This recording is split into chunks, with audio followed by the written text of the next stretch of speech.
Hello student, आप सब कैसे हो। उम्मीद करते हैं आप सभी लोग अच्छे होंगे। तो स्टूडेंट, हम क्या पढ़ रहे थे?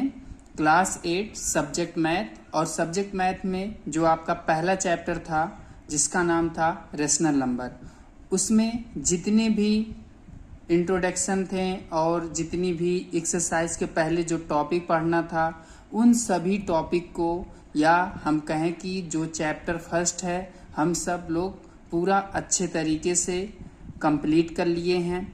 और आज हम स्टार्ट करेंगे चैप्टर 2। और चैप्टर 2 का क्या नाम है? एक्सपोनेंट।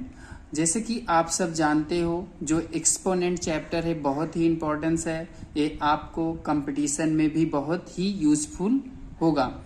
और आप सब पिछली भी क्लास में जो एक्सपोनेंट है थोड़ी सी बेसिक आप पढ़े थे, और यहीं पर आपको क्या करना है, सेम ऐसे ही है, बस यहाँ पर आपका क्या हो जाएगा, फ्रैक्शन आ जाएगा, रेशनल नंबर। और रेशनल नंबर पे ही हमको क्या करना है, एक्सपोनेंट पढ़ना है। तो ये आज आपकी चैप्टर 2 के फर्स्ट वीडियो है, या एक्सपोनेंट का हमें कहें कि ये पहली वीडियो है। और इस वीडियो में हम केवल इंट्रोडक्शन के बारे में ही बात करेंगे। और जैसे ही इस इंट्रोडक्शन को हम कंप्लीट करेंगे, उसके बाद आपकी एक्सरसाइज आ जाएगी। फिर हम क्या करेंगे, एक्सरसाइज को कंप्लीट करेंगे। जब तक आप इंट्रोडक्शन नहीं समझोगे तब तक आप एक्सरसाइज को सॉल्व नहीं कर पाओगे। तो अगर अभी तक आप चैनल को सब्सक्राइब नहीं किए हैं तो चैनल को सब्सक्राइब कर लें और इस वीडियो को अपने फ्रेंड के पास शेयर कर दें। तो चलिए स्टूडेंट, बिना टाइम वेस्ट किए वीडियो को स्टार्ट करते हैं। तो यहाँ पर देखिए हम क्या किए हैं स्टूडेंट, हम लिख लिए हैं चैप्टर 2। और चैप्टर 2 का क्या नाम है, एक्सपोनेंट। ठीक है, तो एक्सपोनेंट में हम क्या पढ़ेंगे, आपका इंट्रोडक्शन। तो ये देखिए, इंट्रोडक्शन में हमको क्या समझना है, बहुत ही इंपॉर्टेंस है। अब यही आपको समझना है कि बेस क्या होता है और पावर क्या होता है, इन सभी के बारे में हमको अच्छे से समझना है।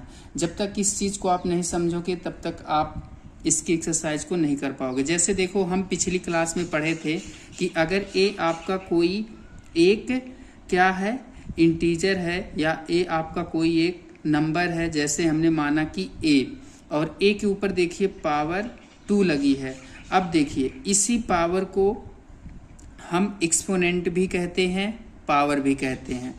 और जो जिस नंबर के ऊपर या जिस नंबर के एक्सपोनेंट है, या जो ए पावर है और जो इसके नीचे है, उसको हम क्या बोलते हैं, बेस बोलते हैं। इतनी बात समझ में आई? किसे बेस कहते हैं? जिस नंबर के ऊपर पावर होती है, और जिस नंबर के ऊपर पावर होती है उसी को हम क्या कहते हैं, बेस कहते हैं। जैसे ये आपका बेस है और ये जो पावर है इसी को हम एक्सपोनेंट या पावर से हम इसको समझते हैं। चाहे आप एक्सपोनेंट बोलिए या इसको पावर बोलिए। क्लियर है? जैसे हम एक एग्जाम्पल से समझ लें तो ये देखिए आपका एग्जाम्पल है। जैसे यही जो ए है, ए के स्थान पे हमने 4 लिखा और 4 की पावर 2 है। अब ए क्या कह रहा है कि जो ए 4 है, 4 की पावर 2 है,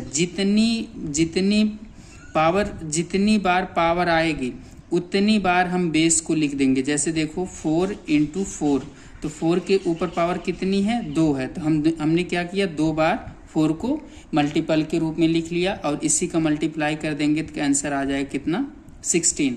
अब यहाँ पर एक और चीज़ आपको बता रहे हैं, जिन स्टूडेंट को ये चीज़ नहीं पता होता तो वो क्या करते हैं, इसको अगर आपको आंसर लाना है तो वो क्या करेंगे, 4 × 2 इस प्रकार से लिख देंगे, कहेंगे आंसर 8।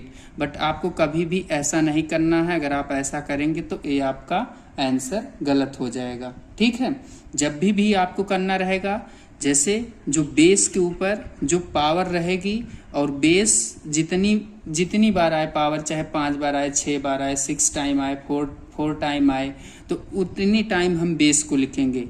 बट हम कभी भी बेस और पावर में मल्टीप्लाई नहीं करेंगे। ये इतना आपको याद रहे। अब देखिए आगे, जो ये तो आपका बेसिक था, आप पिछले क्लास में पढ़े थे। जो इस क्लास में पढ़ना, मतलब इस चैप्टर में जो पढ़ना है और जो आपको एक्सरसाइज में हेल्प करेगा, उस चीज़ को हम अच्छे से समझते हैं। देखिए, अब ए आपका a/v रेशनल नंबर है, a/v रेशनल नंबर है, और इसकी पावर क्या है, 2 है। जो a/b है, ए पूरा आपका क्या है, बेस है। इसे क्या कहते हैं, बेस कहते हैं। जो a बाई बी ये रेशनल नंबर है, इसको क्या बोलते हैं, बेस बोलते हैं।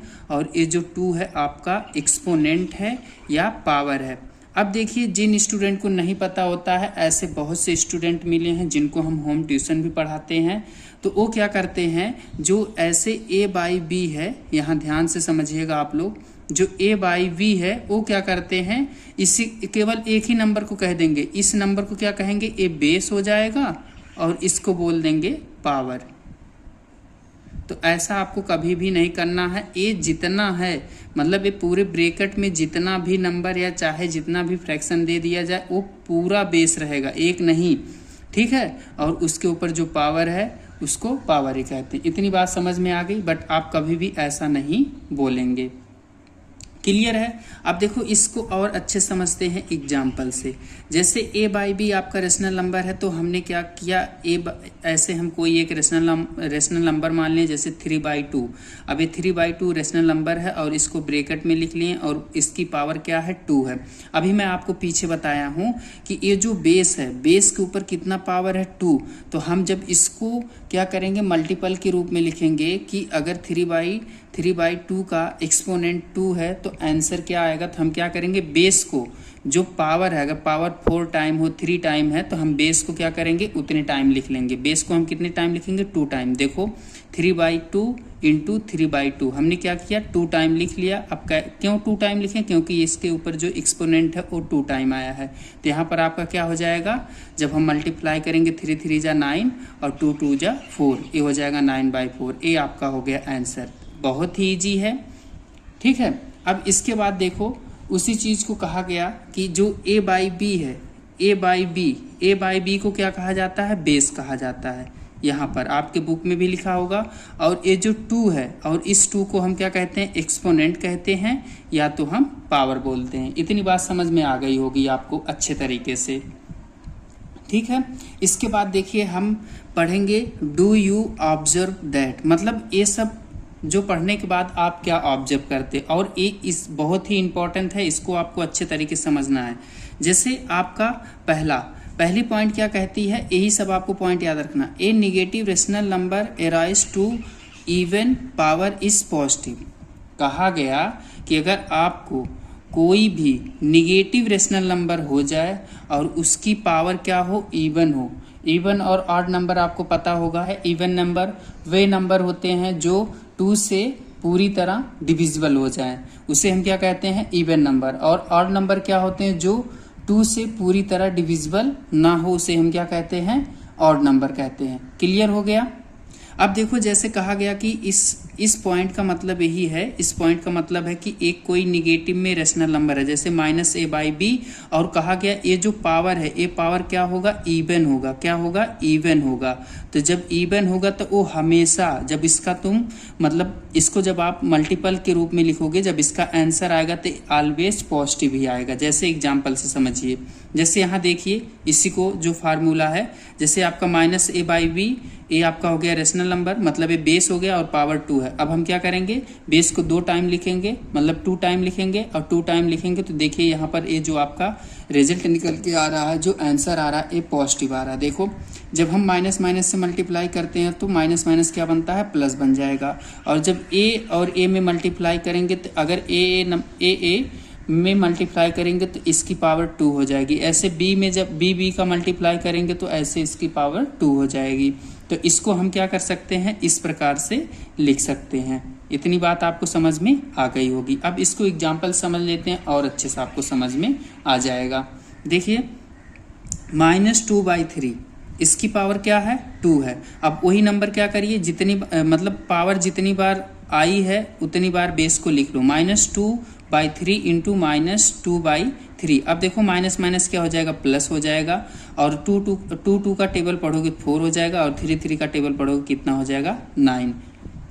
पहली पॉइंट समझ में। अब यही पॉइंट आप ऑड में समझ लीजिए। देखिए, a negative rational number arise to odd power is negative. कुछ समझे आप।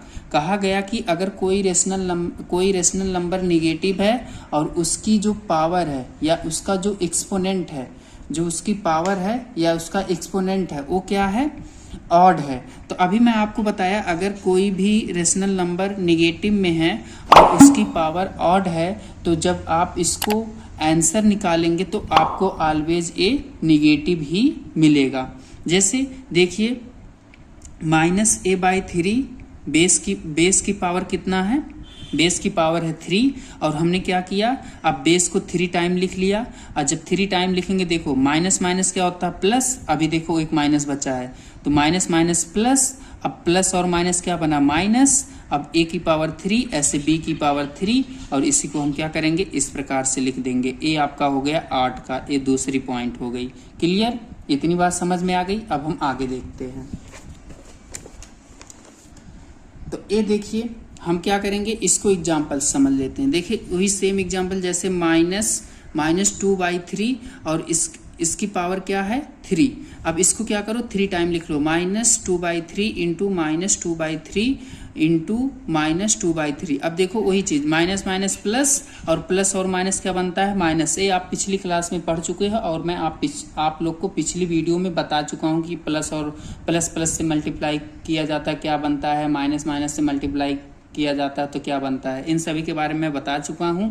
अगर आप पिछली वीडियो नहीं देखें, अगर पहले चैप्टर की वीडियो नहीं देखें तो आप क्या करिए वीडियो देख लीजिए। मैं इस वीडियो के डिस्क्रिप्शन बॉक्स में उस वीडियो का लिंक दे दिया हूं। अब देखो जब हम 2 का टेबल 2 बार पढ़ेंगे 4 होगा और 4 का टेबल जब 2 टाइम पढ़ेंगे कितना हो जाएगा 8 हो जाएगा और यहाँ पर माइनस आएगा। अब 3 का टेबल 3 टाइम पढ़ेंगे 9 हो जाएगा। अब जब 9 का टेबल 3 टाइम पढ़ेंगे तो कितना हो जाएगा 27।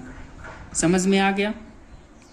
इसके बाद देखिए तीसरी पॉइंट क्या कहती है, when the power of -1 is any even natural number the product is always 1। कुछ समझ में आया। इसका कहने का मतलब क्या है, देखो कहा गया कि अगर -1 की पावर, ये जो पावर है क्या हो इवन नेचुरल नंबर है तो वो उसका जो आंसर आएगा मतलब उसका प्रोडक्ट करने पे क्या आएगा ऑलवेज आपको 1 मिलेगा, पॉजिटिव 1। ठीक है, जब इवन रहेगी पावर, वो पीछे अभी मैं बताया। देखो जैसे एग्जांपल से -1 पावर 2 तो आंसर आपका कितना आ गया 1। यहाँ तक क्लियर है। इसके बाद देखिए चौथी पॉइंट क्या है, when the power of -1 is any odd natural number the product is always -1। Similar वही चीज कहा गया अगर -1 है, -1 की पावर क्या है ऑड है तो आपका आंसर क्या आएगा -1 ही आएगा। और ऐसे ही देखो एग्जाम्पल से अगर -1 पावर 3 है तो आंसर क्या आ जाएगा, डायरेक्टली हम लिखेंगे -1। इसके बाद देखिए आपका थर्ड पॉइंट क्या है, if p/q is any rational number and n is any integer then. कहा गया कि कोई एक p/q रेशनल नंबर है और n क्या है इंटीजर है। ठीक है, अब इसका कहने का मतलब क्या है, आपको कोई भी रेशनल नंबर मिल जाएगा।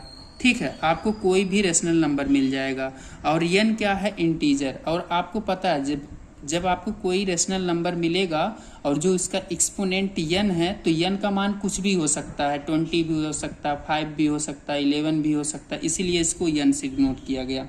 समझ गए आप। अब देखो एग्जांपल से 2/3 है तो इसकी एक्सपोनेंट कितना 2 है तो हम क्या करेंगे बेस को 2 टाइम लिख लेंगे तो 2/3 इंटू 2/3। ठीक है, अब इसका मल्टीप्लाई कर देंगे 4/9 तो ये आपका रिजल्ट आ गया। तो आपको समझ में आ गया होगा। तो ये देखिए आपका इंट्रोडक्शन हो गया और ये आपका इंट्रोडक्शन जो चैप्टर 2 का इंट्रोडक्शन था ये बहुत ही छोटा था तो आपको समझ में आ गया होगा अच्छे तरीके से। अब हम क्या करेंगे इसके आधार पे, मतलब इसके आगे जो भी चीज़ दी रहेगी अगर एक्सरसाइज है तो हम क्या करेंगे एक्सरसाइज को सॉल्व करेंगे। तो उम्मीद करते हैं आप सभी लोग को चैप्टर 2 एक्सपोनेंट जो इंट्रोडक्शन की क्लास है आप लोग को अच्छे तरीके से समझ में आ गई होगी। अगर अभी तक आप लोग चैनल को सब्सक्राइब नहीं किए हैं तो प्लीज़ चैनल को सब्सक्राइब कर लें और वीडियो को लाइक करना ना भूलें और इस वीडियो को ज़्यादा से ज़्यादा शेयर करें। तो चलिए स्टूडेंट, मैं आपके साथ नेक्स्ट वीडियो में मिलता हूँ। Thank you.